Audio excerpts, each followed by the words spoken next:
MLA महराज डोडा district में curfew जारी है, यानी डोडा डिस्ट्रिक्ट में कंप्लीट रिस्ट्रिक्शन है। इंटरनेट सर्विसेज पूरी तरीके से बंद है। मूवमेंट यानी आवाजाही पे भी पाबंदी लगाई गई है। महराज मलिक का जो नेटिव विलेज है, ऐसी खबरें सामने आ रही है कि उस विलेज में जो कॉलिंग सर्विसेज है, मोबाइल नेटवर्क है, उन्हें भी बंद कर दिया गया है। काफ़ी बड़े प्रोटेस्ट भी उस पूरे इलाके में देखने को मिले, पूरे डोडा डिस्ट्रिक्ट में देखने को मिले। और अगर जम्मू कश्मीर में देखें तो जम्मू कश्मीर में कई सारी जगहों पे महराज मलिक के फेवर में प्रोटेस्ट हुए। महराज मलिक के बारे में बताया जाता है कि इस वक्त उन्हें कठुआ जेल में रखा गया है और उनके खिलाफ पीएसए डोजियर तैयार किया गया है। कई सारे पॉलिटिकल लीडर्स ने इसे अपोज भी किया, फिर चाहे वो चीफ मिनिस्टर उमर अब्दुल्ला हो, former chief minister Mehbooba Mufti हो, एमपी आगा सईद रुहुल्लाह मेहदी हो, वहीदुर रहमान पर्रा हो, सजाद लोन हो, शेख खुर्शीद हो, जितने भी पॉलिटिकल लीडर्स हैं उन्होंने कहा कि पीएसए नहीं लगाया जाना चाहिए था। अब मैं आपको बता दूं कि कुछ दिन पहले एक वीडियो सामने आया जिसमें महराज मलिक को डाक बंगलो डोडा से अरेस्ट किया गया और वहां से उन्हें डिटेन करके फाइनली कठुआ जेल पहुंचाया गया। जीएमसी कठुआ में भी हमने देखा कि उनको मेडिकल चेकअप के लिए ले जाया गया था। वहां उन्होंने मीडिया से बिल्कुल भी बात नहीं की और उनके कुछ फोटोज अभी वायरल हो रहे हैं जो सोशल मीडिया पे हर तरफ से गर्दिश करते हुए नजर आ रहे हैं, जहां वो कठुआ जेल में बंद है।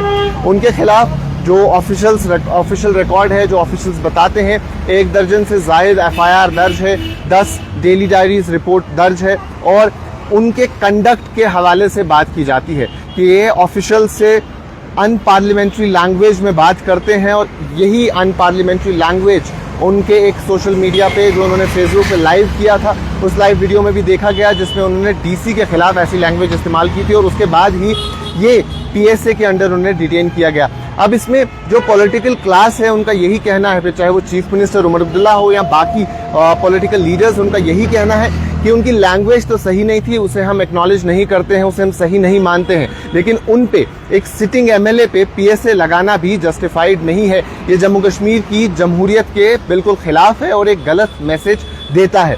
यानी अगर ऐसी कोई प्रॉब्लम थी भी तो इसे सेक्रेटरीट में उठाया जाना चाहिए था, असेंबली सेक्रेटरीट के साथ उठाया जाना चाहिए था, इसे ऑनरेबल स्पीकर के साथ उठाया जाना चाहिए था और इस मसले को असेंबली के थ्रू हल किया जाना चाहिए था। जबकि इन पे पीएसए लगाया गया और पीएसए एक ऐसा कानून है जिसकी ट्रायल काफ़ी लंबी चलती है, काफ़ी लंबे वक्त तक एक शख्स इसमें बंद रहता है और ये जितने भी पॉलिटिकल लीडर्स हैं उन्होंने इस बात को गलत कहा है और कहा है कि इस कानून का गलत इस्तेमाल होता है। अब महराज मलिक तो डिटेंशन में है, लेकिन उनके सपोर्टर्स ने काफ़ी ज़्यादा प्रोटेस्ट किया।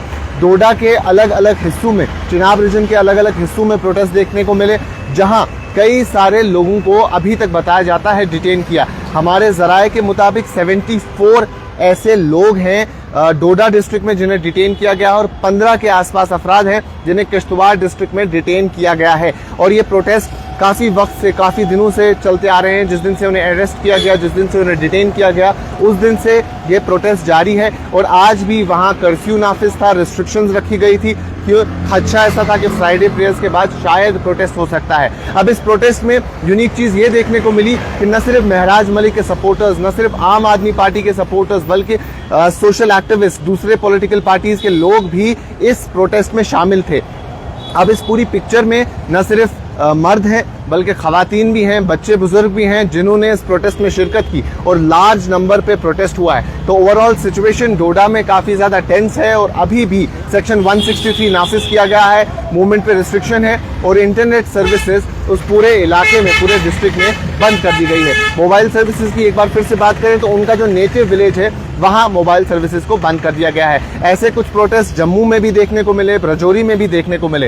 राज्यसभा मेंबर संजय सिंह भी यहाँ आए थे जो आम आदमी पार्टी के लीडर हैं, वो कल श्रीनगर में थे और उन्हें भी बंद रखा गया था। हाउस अरेस्ट जिसे हम कहें, उन्हें नजरबंद रखा गया था, उन्हें बाहर जाने की इजाज़त नहीं दी गई। जम्मू कश्मीर नेशनल कॉन्फ्रेंस के प्रेसिडेंट डॉक्टर फारूक अब्दुल्ला उनसे मिलने गए और उन्हें उनसे मिलने की इजाज़त भी नहीं दी गई। और जो भी आम आदमी पार्टी का लीडर है या बाकी पॉलिटिकल क्लास है उसने इस पूरे मसले को ऐसे पेश किया है कि ये महराज मलिक के खिलाफ जो एफआईआर हुए हैं, जो पीएसए लगाया गया है, वो बिल्कुल गलत है। और जो पॉलिटिकल लीडर्स हैं वो इसे इस तरीके से देखते हैं कि आज एक एमएलए पे अगर पीएसए लगाया गया है तो कल को किसी भी एमएलए पे पीएसए लगाया जा सकता है। अब ये पीएसए लगाने की बात कुछ दिन बाद ही हुई। इससे कुछ दिन पहले हमने देखा पार्लियामेंट सेशन जब जारी था, वहां जम्मू कश्मीर रीऑर्गेनाइजेशन एक्ट में एक अमेंडमेंट हुआ। वो अमेंडमेंट ये था कि अगर कोई भी लीडर, कोई भी पॉलिटिशियन, कोई भी एमएलए, कोई भी मिनिस्टर, फिर चाहे वो चीफ मिनिस्टर ही क्यों ना हो, 30 दिन के लिए जेल की सलाखों के पीछे रहते हैं, 30 दिन के लिए बंद रहते हैं ऐसे किसी जुर्म में जिसकी सजा 5 साल तक होती है, तो 31वें दिन उन्हें उस ऑफिस को छोड़ना पड़ेगा। अब कहीं ना कहीं तमाम तर लोग इस बात को महराज मलिक की डिटेंशन के साथ भी लिंक करते हैं। अब आने वाला वक्त ही बताएगा कि डोडा के हालात कब सुधरेंगे। क्या महराज मलिक का डिटेंशन खत्म होता है, क्या महराज मलिक पे जो पीएसए लगा है उसे हटाया जाता है या नहीं हटाया जाता है। उनके फादर भी चीफ मिनिस्टर उमर अब्दुल्ला से मिले। उनके फादर ने यह भी कहा कि हम एलजी साहब से, ऑनरेबल प्राइम मिनिस्टर से रिक्वेस्ट करते हैं कि इन पे जो पीएसए लगाया गया है इसे हटा दिया जाए। तो अब आने वाला वक्त ही बताएगा कि ये पीएसए हटता है या नहीं हटता है। अभी के लिए इतना ही। बाकी तमाम मजीद मालूमात के लिए बने रहें कश्मीर लाइव के साथ।